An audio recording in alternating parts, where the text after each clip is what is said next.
കേന്ദ്ര സർക്കാരിനെ വിമർശിച്ചും ജനക്ഷേമ പദ്ധതികൾ പ്രഖ്യാപിച്ചും രണ്ടാം പിണറായി സർക്കാരിന്റെ അവസാനത്തെ ബജറ്റ്.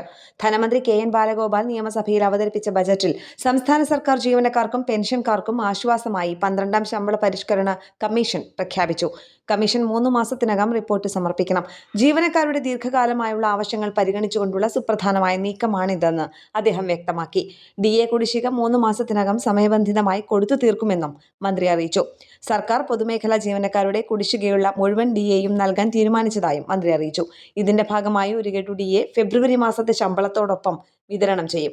ബാക്കിയുള്ള കുടിശ്ശിക മാർച്ച് മാസത്തെ ശമ്പളത്തോടൊപ്പം നൽകാനാണ് സർക്കാർ ലക്ഷ്യമിടുന്നത്. DADR കുടിശ്ശികകൾ ഘട്ടം ഘട്ടമായി പൂർണ്ണമായും കൊടുത്തു തീർക്കുമെന്നും മന്ത്രി പറഞ്ഞു. ഈ സാമ്പത്തിക വർഷത്തെ ബജറ്റിൽ തന്നെ കുടിശ്ശികകൾ തീർക്കുന്നതിനാവശ്യമായ തുക വകയിരുത്തിയിട്ടുണ്ട്.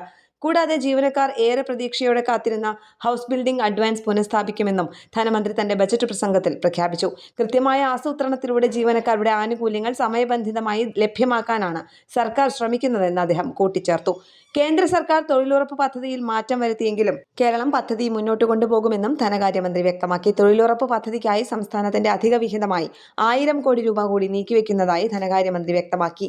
ആശാവർക്കർമാർക്കും അങ്കണവാടി ജീവനക്കാർക്കും ഓണറേറിയം വർദ്ധിപ്പിക്കാനും സർക്കാർ തീരുമാനിച്ചു. കേന്ദ്ര സർക്കാർ സംസ്ഥാനത്തെ സാമ്പത്തികമായി ഞെരുക്കുന്നുവെന്നും ധനകാര്യമന്ത്രി കുറ്റപ്പെടുത്തി.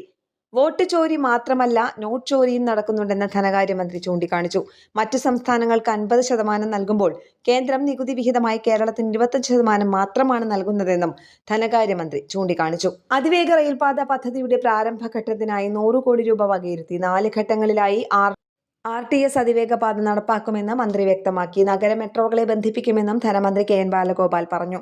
കാരുണ്യ പദ്ധതിക്കായി 604.5 കോടി രൂപ ഇതുവരെ സർക്കാർ നൽകിയതായി ബജറ്റ് പ്രസംഗത്തിൽ മന്ത്രി വ്യക്തമാക്കി. സാധാരണ ജനങ്ങൾക്കാണ് മുൻഗണനയെന്നും മനുഷ്യപക്ഷത്താണ് തങ്ങളെന്നും മന്ത്രിയുടെ പ്രസംഗത്തിലുണ്ട്. തദ്ദേശ സ്ഥാപനങ്ങൾക്ക് അധികമായി 754.6 കോടി രൂപ കൂടി നൽകും. ലോക്കൽ ഫിനാൻസ് ബോർഡ് രൂപീകരിക്കും. മുനിസിപ്പൽ ബോണ്ടുകൾ പ്രഖ്യാപിക്കാൻ തദ്ദേശ സ്ഥാപനങ്ങൾക്ക് അനുമതി കൊടുക്കുമെന്നും തദ്ദേശ സ്ഥാപനങ്ങളിലെ അംഗങ്ങളുടെ ഓണറേറിയം വർധനവ് ഏപ്രിൽ മുതൽ നടപ്പിലാക്കുമെന്നും ധനമന്ത്രി വ്യക്തമാക്കിയിട്ടുണ്ട്.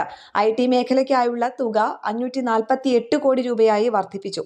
കയർ മേഖലയുടേത് 110.6 കോടി രൂപയായും സെന്റർ ഫോർ ഡെവലപ്മെന്റ് സ്റ്റഡീസ് വികസനത്തിനായി 10 കോടിയും വകയിരുത്തിയിട്ടുണ്ട്. കേര പദ്ധതിക്ക് 100 കോടി രൂപയും നെല്ല് സംഭരണത്തിനായുള്ള പുതിയ പദ്ധതിക്കായി 150 കോടി രൂപയുമാണ് വകയിരുത്തിയത്.